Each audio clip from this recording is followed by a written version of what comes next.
আমাদের পরিবারে এখন শান্তি বিরাজ করছে। রাহুল তার পড়াশোনায় মনোযোগ দিচ্ছে।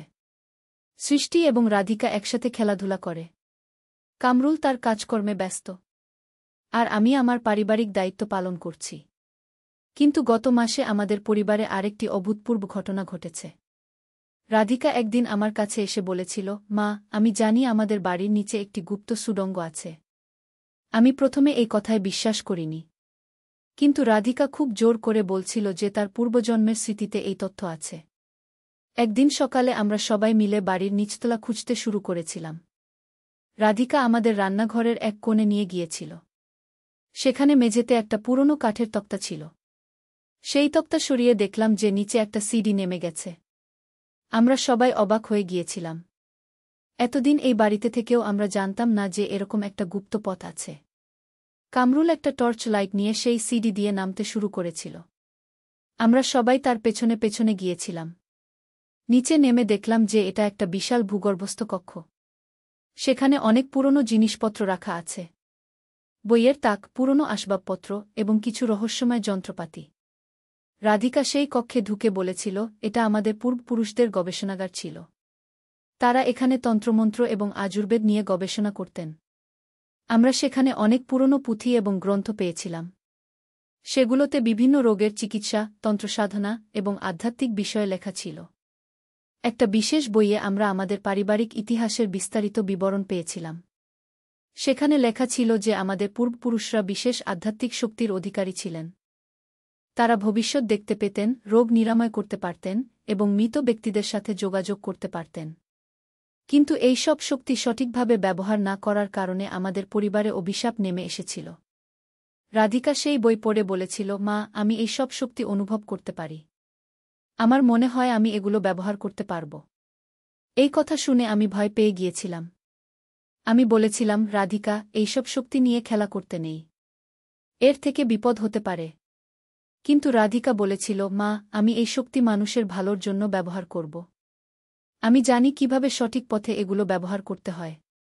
পরের কয়েকদিন রাধিকা সেই ভূগর্ভস্থ কক্ষে বসে পুরনো বই পড়তে শুরু করেছিল।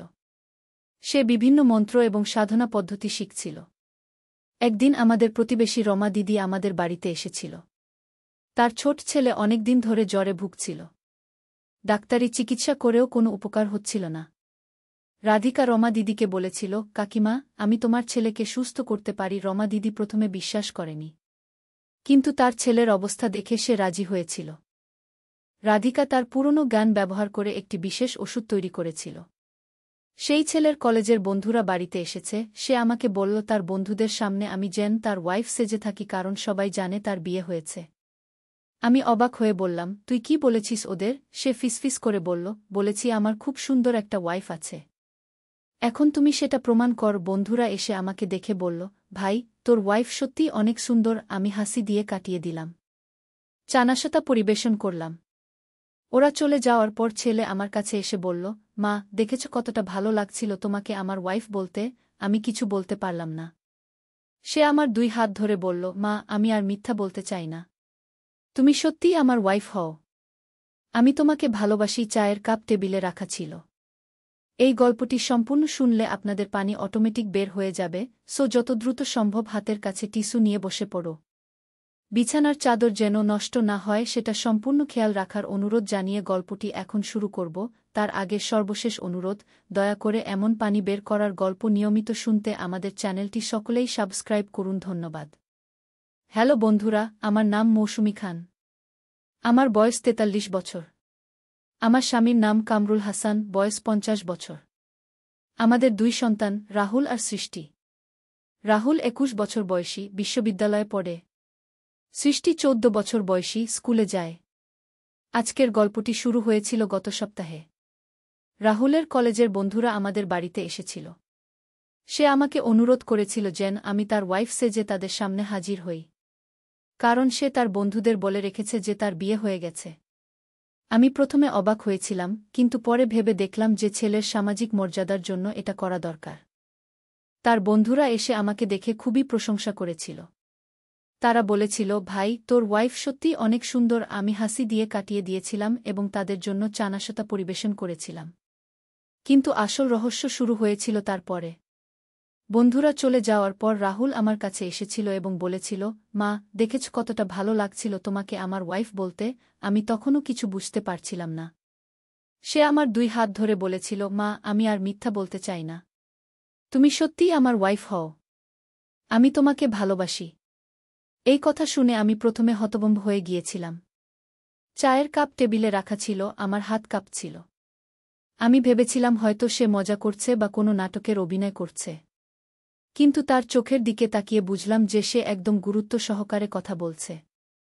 আমি বলেছিলাম, রাহুল, তুই কি বলছিস?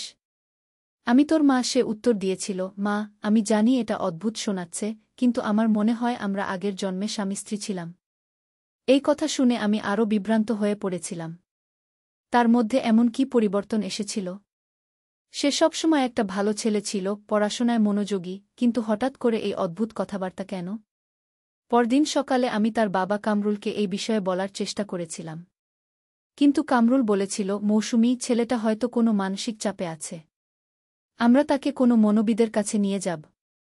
কিন্তু সেই রাতেই আসল রহস্যের সূচনা হয়েছিল। রাহুল তার রুমে একটা পুরনো ডায়েরি পড়ছিল। আমি কৌতূহলবশত জানতে চেয়েছিলাম সেটা কি। সে বলেছিল, মা, এটা আমি আমাদের পুরনো বাড়ির আলমারি থেকে পেয়েছি।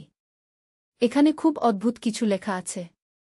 সেই ডায়েরিতে লেখা ছিল আমাদের পরিবারের 100 বছর আগের ইতিহাস। সেখানে উল্লেখ ছিল যে আমাদের পূর্বপুরুষদের মধ্যে একটা অলৌকিক ঘটনা ঘটেছিল। একজন মা এবং তার ছেলের আত্মা একে অপরের প্রেমে পড়েছিল এবং তারা পরের জন্মে একসাথে হওয়ার জন্য প্রতিজ্ঞা করেছিল। এই তথ্য জানার পর আমি আরও উদ্বিগ্ন হয়ে পড়েছিলাম। আমি ভাবছিলাম যে এটা কোনো কাকতালীয় ব্যাপার নাকি সত্যিই কোনো অলৌকিক শক্তি কাজ করছে। তারপরের দিন থেকে রাহুলের আচরণ আরও অদ্ভুত হতে শুরু করেছিল। সে আমার সাথে স্বামী-স্ত্রীর মতো কথা বলার চেষ্টা করত। আমার হাত ধরতে চাইত। আমাকে প্রিয়তমা বলে ডাকত। আমি অনেক চেষ্টা করেছিলাম তাকে বোঝানোর যে এটা ঠিক নয়। কিন্তু সে বলত, মা, আমি জানি তুমি আমাকে ভুল বুঝছ। কিন্তু আমার হৃদয় বলছে যে আমরা আগের জন্মের সম্পর্ক পূর্ণ করতে এই জন্মে এসেছি। একদিন আমি তার রুমে গিয়ে দেখলাম যে সে একটা পুরনো ছবি দেখছে। সেই ছবিতে 100 বছর আগের একটা দম্পতির ছবি ছিল। অবাক হয়ে দেখলাম যে সেই মহিলাটি দেখতে অবিকল আমার মতো এবং পুরুষটি দেখতে রাহুলের মতো। এই ছবি দেখে আমার মনে একটা সন্দেহ জেগেছিল। হয়তো সত্যিই কোনো অলৌকিক ব্যাপার ঘটছে। কিন্তু আমি একজন আধুনিক শিক্ষিত মহিলা হিসেবে এই ধরনের অন্ধবিশ্বাসে বিশ্বাস করতে চাইছিলাম না। আমি ঠিক করলাম যে আমি এই রহস্যের তলদেশে যাব। আমি আমাদের পারিবারিক ইতিহাস নিয়ে গবেষণা শুরু করলাম। আমাদের গ্রামের বয়স্ক মানুষদের সাথে কথা বললাম। তারা আমাকে জানাল যে আমাদের পরিবারে সত্যিই একটা অদ্ভুত ঘটনা ঘটেছিল।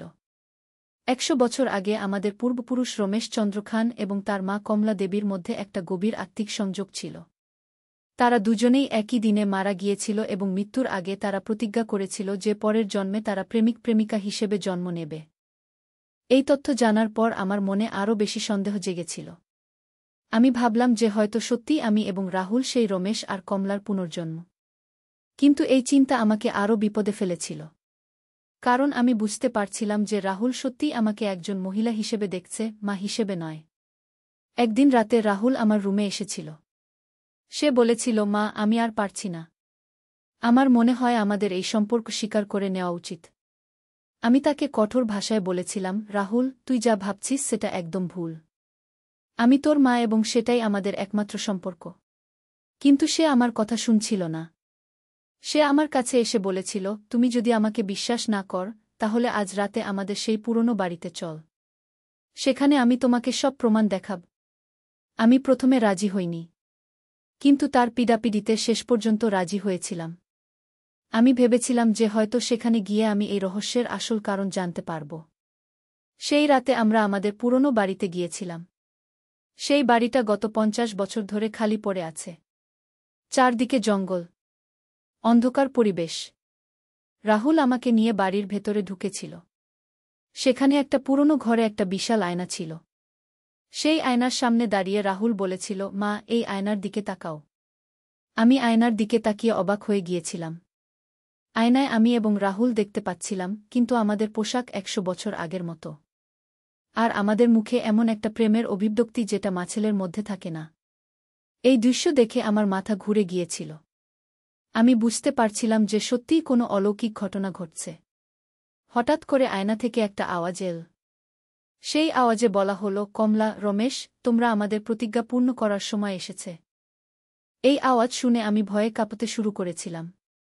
রাহুল আমার হাত ধরে বলেছিল, ভয় পেও না, প্রিয়তমা। আমরা আমাদের ভালোবাসা পূর্ণ করব। কিন্তু হঠাৎ করে আমার মনে পড়ে গেল যে আমার আরেকটা সন্তান আছে, সৃষ্টি। সে এখনো ছোট। তার একটা মা দরকার। আমি রাহুলকে বলেছিলাম, রাহুল, আমি তোর এই প্রেমে সাড়া দিতে পারব না। কারণ আমার আরও দায়িত্ব আছে। রাহুল রাগান্বিত হয়ে বলেছিল, তুমি আমাদের ভালোবাসাকে অস্বীকার করতে পারবে না। আমরা পূর্বজন্মের প্রেমিক প্রেমিকা। এই সময় হঠাৎ করে বাড়ির দরজা খুলে গেল। আমি দেখলাম যে কামরুল এবং সৃষ্টি এসেছে। তারা আমাদের খুঁজতে বের হয়েছিল। কামরুল আমাদের দেখে বলেছিল, মৌসুমী, রাহুল, তোমরা এখানে কি করছ? আমি কামরুলকে সবকিছু খুলে বলেছিলাম। তিনি প্রথমে বিশ্বাস করেননি। কিন্তু যখন তিনি সেই আয়নার দিকে তাকিয়েছিলেন, তখন তিনিও সেই একই দৃশ্য দেখতে পেয়েছিলেন। তিনি বুঝতে পেরেছিলেন যে সত্যিই কোনো অলৌকিক ব্যাপার ঘটছে। তিনি বলেছিলেন, এটা একটা পারিবারিক অভিশাপ। আমাদের এর থেকে মুক্তি পেতে হবে। সৃষ্টি, যে তখন 14 বছর বয়সী, সে বলেছিল, মা, ভাইজা কি বলছে? আমি কিছু বুঝতে পারছি না। আমি সৃষ্টিকে বলেছিলাম, মা, এটা একটা জটিল ব্যাপার। তুই এখন বুঝবি না। কিন্তু সৃষ্টি খুব বুদ্ধিমতী মেয়ে। সে বলেছিল, মা, আমি জানি কি হচ্ছে। ভাইজা তোমাকে ভুলভাবে ভালোবাসছে। কিন্তু এটা ঠিক নয়। এই কথা শুনে রাহুল রেগে গিয়েছিল। সে বলেছিল, সৃষ্টি, তুই কিছু জানিস না। আমি এবং মা আগের জন্মের প্রেমিক প্রেমিকা। সৃষ্টি উত্তর দিয়েছিল, ভাইয়া, এইসব অন্ধবিশ্বাস। তুমি মায়ের ছেলে এবং আমার ভাই। এর বেশি কিছু নও। এই কথা শুনে আমার মনে একটা আশার আলো জেগেছিল। আমি বুঝতে পেরেছিলাম যে সৃষ্টি সঠিক কথা বলছে। আমি রাহুলকে বলেছিলাম, রাহুল, সৃষ্টি ঠিকই বলেছে। আমি তোর মা এবং সেটাই আমাদের একমাত্র সম্পর্ক। যদি আগের জন্মে আমরা অন্য সম্পর্কে ছিলাম, সেটা এই জন্মে আর প্রযোজ্য নয়। কিন্তু রাহুল আমার কথা মানতে চাইছিল না। সে বলেছিল, আমি এই প্রেম থেকে বের হতে পারব না। এই সময় হঠাৎ করে একটা বুড়ো মানুষ বাড়িতে ঢুকেছিল। সে আমাদের গ্রামের একজন তান্ত্রিক। তার নাম ছিল রামকৃষ্ণ দাস। তিনি বলেছিলেন, আমি জানতাম যে একদিন এই ঘটনা ঘটবে। এটা তোমাদের পারিবারিক অভিশাপ। কিন্তু এর থেকে মুক্তি আছে। আমরা সবাই তার দিকে তাকিয়েছিলাম। তিনি বলেছিলেন, রমেশ এবং কমলার আত্মা তোমাদের শরীরে প্রবেশ করেছে। তাদের আত্মার শান্তির জন্য একটা বিশেষ পূজা করতে হবে। তিনি আমাদের বলেছিলেন যে পরের দিন পূর্ণিমার রাতে আমাদের সবাইকে গ্রামের পুরনো মন্দিরে যেতে হবে। সেখানে একটা বিশেষ পূজা করার পর এই অভিশাপ থেকে মুক্তি পাওয়া যাবে। পরের দিন আমরা সবাই সেই মন্দিরে গিয়েছিলাম। রামকৃষ্ণ দাস একটা জটিল পূজা করেছিলেন। তিনি মন্ত্র পড়েছিলেন এবং হোম করেছিলেন। পূজার সময় হঠাৎ করে রাহুলের শরীর কাঁপতে শুরু করেছিল। তার চোখ লাল হয়ে গিয়েছিল। সে অন্য একটা গলায় কথা বলতে শুরু করেছিল। সে বলেছিল, আমি রমেশ। আমি কমলাকে ছাড়তে পারব না। রামকৃষ্ণ দাস তাকে বলেছিলেন, রমেশ, তোমার সময় শেষ। তুমি কমলাকে তার নিজের জীবন যাপন করতে দাও। এই সময় আমার শরীরেও অদ্ভুত অনুভূতি হতে শুরু করেছিল। আমি অন্য একটা গলায় কথা বলেছিলাম, আমি কমলা। আমি রমেশকে ভালোবাসি। রামকৃষ্ণ দাস আমাকেও বলেছিলেন, কমলা, তুমি এখন মৌসুমী। তোমার স্বামী কামরুল এবং 2টি সন্তান আছে। তুমি তোমার এই জীবনের দায়িত্ব পালন কর। এইভাবে প্রায় 2 ঘণ্টা ধরে পূজা চলেছিল। শেষ পর্যন্ত রমেশ এবং কমলার আত্মা আমাদের শরীর থেকে বের হয়ে গিয়েছিল। পূজা শেষ হওয়ার পর রাহুল জ্ঞান ফিরে পেয়েছিল। সে আমার দিকে তাকিয়ে লজ্জিত হয়ে বলেছিল, মা, আমি কি করেছিলাম? আমি তোমার কাছে ক্ষমা চাই। আমিও স্বাভাবিক হয়ে গিয়েছিলাম। আমি রাহুলকে বুকে টেনে নিয়ে বলেছিলাম, বাবা, এটা তোর দোষ ছিল না। এটা আমাদের পারিবারিক অভিশাপ ছিল। এইভাবে আমাদের পরিবারে শান্তি ফিরে এসেছিল। রাহুল আবার আমাকে মা হিসেবে দেখতে শুরু করেছিল। সে তার পড়াশোনায় মনোযোগ দিয়েছিল। কিন্তু এই ঘটনার পর আমাদের পরিবারে আরেকটা রহস্যের সূচনা হয়েছিল। সেই পূজার পর থেকে আমাদের বাড়িতে অদ্ভুত সব ঘটনা ঘটতে শুরু করেছিল। রাতের বেলা আমরা অস্পষ্ট আওয়াজ শুনতে পেতাম। কখনো কখনো মনে হতো যেন কেউ আমাদের নাম ধরে ডাকছে। প্রথমে আমরা ভেবেছিলাম এটা আমাদের কল্পনা। কিন্তু যখন আমাদের প্রতিবেশীরাও একই ধরনের আওয়াজ শুনতে পেল, তখন আমরা বুঝলাম যে সত্যিই কিছু একটা ঘটছে। একদিন রাতে সৃষ্টি আমার রুমে এসে বলেছিল, মা, আমি আমার রুমে একটা মেয়ের ছায়া দেখেছি। আমি প্রথমে ভেবেছিলাম সে হয়তো স্বপ্ন দেখেছে। কিন্তু পরের দিন কামরুলও বলেছিল যে সে রাতে একটা মেয়ের কান্নার আওয়াজ শুনেছে। আমি রামকৃষ্ণ দাসের কাছে গিয়ে এই বিষয়ে জানতে চেয়েছিলাম। তিনি বলেছিলেন, মৌসুমী, রমেশ এবং কমলার আত্মা চলে গেছে ঠিকই, কিন্তু তাদের সাথে আরেকটি আত্মা জড়িত ছিল। তিনি আমাকে জানিয়েছিলেন যে রমেশ এবং কমলার একটি কন্যা ছিল। তার নাম ছিল রাধা। সে খুব ছোট বয়সে মারা গিয়েছিল। তার আত্মা এতদিন তার বাবা মায়ের সাথে ছিল। এখন তারা চলে যাওয়ার পর রাধার আত্মা একা হয়ে গেছে। এই কথা শুনে আমার মনে দয়া হয়েছিল। আমি রামকৃষ্ণ দাসকে জিজ্ঞেস করেছিলাম, তার আত্মার শান্তির জন্য আমরা কি করতে পারি? তিনি বলেছিলেন, রাধার আত্মা একটি মা এবং বাবার ভালোবাসা খুঁজছে। যদি তোমরা তাকে তোমাদের কন্যা হিসেবে গ্রহণ কর, তাহলে তার আত্মা শান্তি পাবে। এই প্রস্তাব শুনে আমি এবং কামরুল দুজনেই চিন্তায় পড়ে গিয়েছিলাম। একটি ভূতের সাথে আমাদের সম্পর্ক স্থাপন করা কি ঠিক হবে? কিন্তু যখন আমরা দেখলাম যে রাধার আত্মা আমাদের কোনো ক্ষতি করছে না, বরং সাহায্য করার চেষ্টা করছে, তখন আমরা তাকে গ্রহণ করার সিদ্ধান্ত নিয়েছিলাম। একদিন রাতে আমি রাধার সাথে কথা বলার চেষ্টা করেছিলাম। আমি বলেছিলাম, রাধা, তুমি যদি সত্যিই আমাদের কন্যা হতে চাও, তাহলে আমরা তোমাকে গ্রহণ করব। সেই রাতেই আমার স্বপ্নে রাধা এসেছিল। সে দেখতে খুব সুন্দর একটি মেয়ে ছিল, বয়স প্রায় 10 বছর। সে আমাকে বলেছিল, মা, আমি অনেকদিন ধরে একটি পরিবারের অপেক্ষায় ছিলাম। পরের দিন থেকে আমাদের বাড়িতে অদ্ভুত কিন্তু ভালো ঘটনা ঘটতে শুরু করেছিল। আমাদের হারিয়ে যাওয়া জিনিসপত্র খুঁজে পেতাম।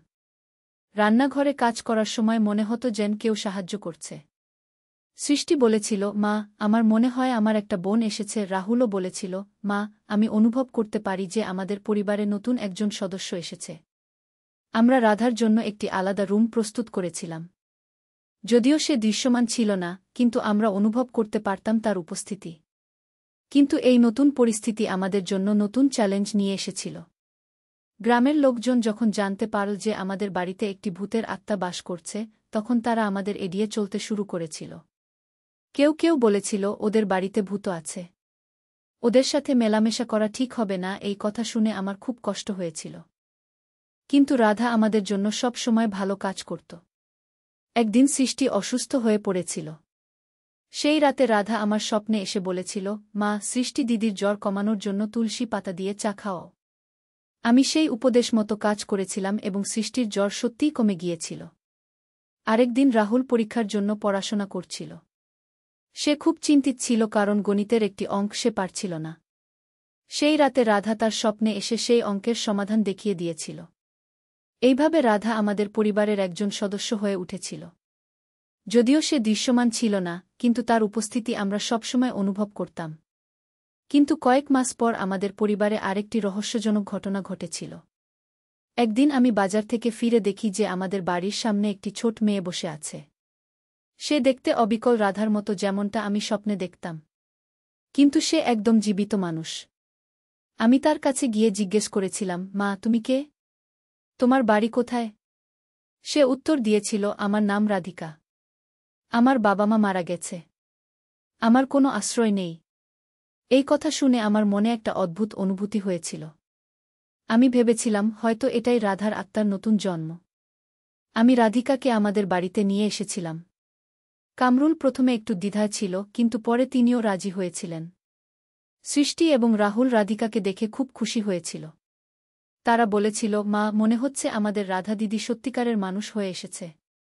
আমরা রাধিকাকে দত্তক নিয়েছিলাম। তার জন্য জন্ম নিবন্ধন এবং সব আইনি কাগজপত্র তৈরি করেছিলাম। কিন্তু এর পরেই আসল রহস্য উন্মোচিত হয়েছিল। একদিন রাধিকা আমাকে বলেছিল, মা, আমি রাতে একটি মেয়েকে দেখি যে আমার সাথে খেলতে চায়। আমি জিজ্ঞেস করেছিলাম, কেমন দেখতে সেই মেয়ে? রাধিকা বলেছিল, দেখতে অনেকটা আমার মতোই। কিন্তু সে কথা বলতে পারে না। শুধু ইশারায় কথা বলে। এই কথা শুনে আমি বুঝতে পেরেছিলাম যে রাধার আত্মা এখনও আমাদের বাড়িতে আছে। এবং রাধিকার সাথে তার একটা যোগাযোগ স্থাপিত হয়েছে। আমি রামকৃষ্ণ দাসের কাছে গিয়ে এই বিষয়ে জানতে চেয়েছিলাম। তিনি বলেছিলেন, এটা খুবই বিরল একটা ঘটনা। রাধার আত্মা এবং রাধিকার মধ্যে একটা গভীর সংযোগ আছে। হয়তো রাধিকাই রাধার পুনর্জন্ম। এই ব্যাখ্যা শুনে আমার মনে আরও প্রশ্ন জেগেছিল। যদি রাধিকা রাধার পুনর্জন্ম হয়, তাহলে রাধার আত্মা এখনও কেন আমাদের বাড়িতে আছে? রামকৃষ্ণ দাস বলেছিলেন, হয়তো রাধার আত্মা রাধিকাকে রক্ষা করার জন্য এখানে রয়ে গেছে। অথবা রাধিকার মধ্যে রাধার স্মৃতি ধীরে ধীরে জেগে উঠবে। পরের কয়েক সপ্তাহে আমরা লক্ষ্য করেছিলাম যে রাধিকার আচরণ পরিবর্তন হতে শুরু করেছে। সে আমাদের বাড়ির এমন সব জায়গার কথা বলত যেগুলো সে আগে কখনো দেখেনি। একদিন সে বলেছিল, মা, উপরের ঘরের আলমারিতে একটা পুতুল আছে, কিন্তু সেই ঘরে সে আগে কখনো যায়নি। আমি গিয়ে দেখলাম যে সত্যিই সেখানে একটা পুরনো পুতুল আছে। আরেকদিন সে বলেছিল, মা, বাগানের আম গাছের নিচে একটা গুপ্তধন আছে। আমরা খুঁজে দেখলাম এবং সত্যিই সেখানে একটা পুরনো কৌটা পেয়েছিলাম যার ভেতরে কিছু পুরনো মুদ্রা এবং গহনা ছিল। এইসব ঘটনা দেখে আমরা বুঝতে পেরেছিলাম যে রাধিকার মধ্যে সত্যিই রাধার স্মৃতি জেগে উঠছে। কিন্তু এই অবস্থা রাধিকার জন্য কষ্টকর হয়ে উঠেছিল। সে মাঝে মাঝে বলত, মা, আমার মাথায় অনেক অদ্ভুত ছবি আসে। আমি বুঝতে পারি না এগুলো কি। আমি রাধিকাকে সান্ত্বনা দেওয়ার চেষ্টা করতাম। কিন্তু আমি নিজেও বুঝতে পারছিলাম না যে এই পরিস্থিতি কোথায় গিয়ে শেষ হবে। একদিন রাতে রাধিকা ঘুমের মধ্যে কথা বলছিল। সে বলছিল, মা, বাবা, আমাকে ছেড়ে কোথায় গেলে? আমি তোমাদের খুঁজছি। এই কথা শুনে আমার চোখে পানি এসে গিয়েছিল। আমি বুঝতে পেরেছিলাম যে রাধার আত্মার যন্ত্রণা রাধিকার মধ্যেও প্রকাশ পাচ্ছে। পরের দিন আমি রামকৃষ্ণ দাসের কাছে গিয়ে বলেছিলাম, আপনাকে একটা স্থায়ী সমাধান দিতে হবে। রাধিকার এই অবস্থা আর সহ্য করা যাচ্ছে না। তিনি বলেছিলেন, একটাই উপায় আছে। রাধার আত্মা এবং রাধিকাকে সম্পূর্ণভাবে একীভূত করতে হবে। তাহলে রাধার স্মৃতি রাধিকার মধ্যে মিশে যাবে এবং তাদের উভয়ের যন্ত্রণার অবসান হবে। কিন্তু তিনি এও বলেছিলেন যে এই প্রক্রিয়া খুবই ঝুঁকিপূর্ণ। যদি কিছু ভুল হয় তাহলে রাধিকার জীবনও বিপদে পড়তে পারে। আমি এবং কামরুল অনেক ভেবেচিন্তে এই ঝুঁকি নেওয়ার সিদ্ধান্ত নিয়েছিলাম। কারণ রাধিকার বর্তমান অবস্থা তার জন্য খুবই কষ্টকর ছিল। পরবর্তী অমাবস্যার রাতে আমরা একটি বিশেষ অনুষ্ঠানের আয়োজন করেছিলাম। রামকৃষ্ণ দাস একটি জটিল তন্ত্র সাধনা করেছিলেন। সেই রাতে রাধিকা এবং রাধার আত্মার মধ্যে একটি অদ্ভুত মিলন ঘটেছিল। রাধিকার চোখ বন্ধ ছিল এবং তার মুখে একটি শান্তির অভিব্যক্তি ফুটে উঠেছিল। অনুষ্ঠান শেষ হওয়ার পর রাধিকা জেগে উঠেছিল। কিন্তু সে এখন আর আগের মতো ছিল না। তার মধ্যে রাধার সমস্ত স্মৃতি এবং ব্যক্তিত্ব মিশে গিয়েছিল। সে আমাকে বলেছিল, মা, আমি এখন সব মনে করতে পারি। আমি জানি যে আমি একসময় রাধা ছিলাম এবং এখন রাধিকা। কিন্তু আমি এখন সম্পূর্ণ। এইভাবে আমাদের পারিবারিক রহস্যের সমাপ্তি ঘটেছিল। রাধিকা এখন আমাদের পরিবারের পূর্ণাঙ্গ সদস্য হয়ে উঠেছে। তার মধ্যে অতীতের স্মৃতি আছে, কিন্তু সে এখন বর্তমানে বাস করে। আমাদের পরিবারে এখন শান্তি বিরাজ করছে। রাহুল তার পড়াশোনায় মনোযোগ দিচ্ছে। সৃষ্টি এবং রাধিকা একসাথে খেলাধুলা করে। কামরুল তার কাজকর্মে ব্যস্ত। আর আমি আমার পারিবারিক দায়িত্ব পালন করছি।